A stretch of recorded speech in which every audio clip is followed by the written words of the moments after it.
Oh, Stanley. Time to get up. Hey, Stanley. Wakey, wakey. I like to play or be treated as a baby. Hi, puppy. Just to get the love and affection, safeness. Basically, just go back to a time where you're caring for a 1 or 2 year old, and that's what it is for me. Okay. 29-year-old Stanley Thornton spends around half his life pretending to be an infant. He calls himself an adult baby. You miss me? With being an adult baby, I've had a couple different reactions, some good, some not so good.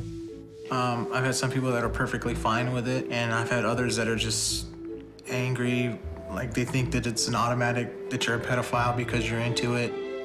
That's all. You need to cut your hair. It's getting too long. You start to look like a little girl. Stanley shares a house with former nurse Sandra Diaz. She's not Stanley's mom, but is happy to play that role. I love him like he's my favorite nephew. He's like my family member who lost his mother, and it's like I'm the aunt stepping in saying, it's okay, I'm still here for you. To step into Stanley and Sandra's modest home is to enter a fantasy world where a grown man plays with Legos, sucks on a pacifier,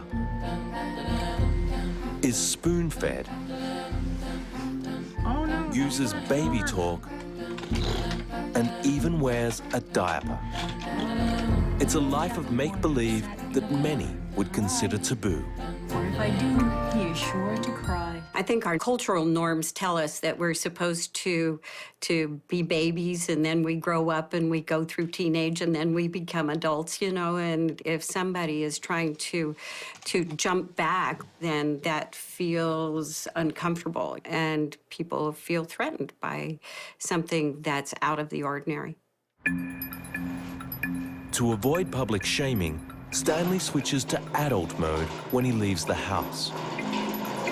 This afternoon, he's at a hardware store buying wood for an upcoming DIY project. A supersized high chair. The high chair started 2 years ago as a small project. I've been working on the plans for about 1.5 years. So I wanted to create something that was modular and could hold my weight, because I'm not exactly a little guy. Stanley's already customized other baby furniture to make his fantasy life feel more real. This is my nursery and this is my crib.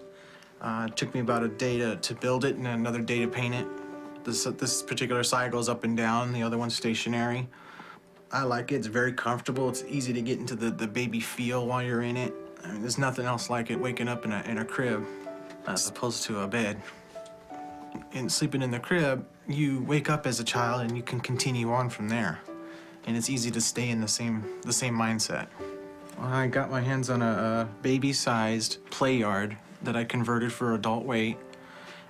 Didn't take much more than putting a inch-thick board in the bottom, and it goes from supporting 60 pounds to about 350 pounds. Stanley knows many people might regard his lifestyle as bordering on insanity. There was a time he would have agreed with them. I started getting into it when I was about 14. The first thought is you start thinking you're crazy, you know, because this isn't normal. At least that's what you think. And you're thinking you're the only one that's doing it. And then you get down the road and you start getting on a computer and you're like, wow, there's all these other people that are doing it. And then you find the name for it. The name for Stanley's lifestyle is infantilism. For some participants, it's a kind of fetish. But Stanley's motivation to be a baby is not sexual. For some people, being an adult baby is a sexual fetish for them. However, for most of us, it's just, you know, you're doing it to relax. You come home from work and, you know, you change into baby mode and, you know, you put away all your adult stuff. Everything gets on hold.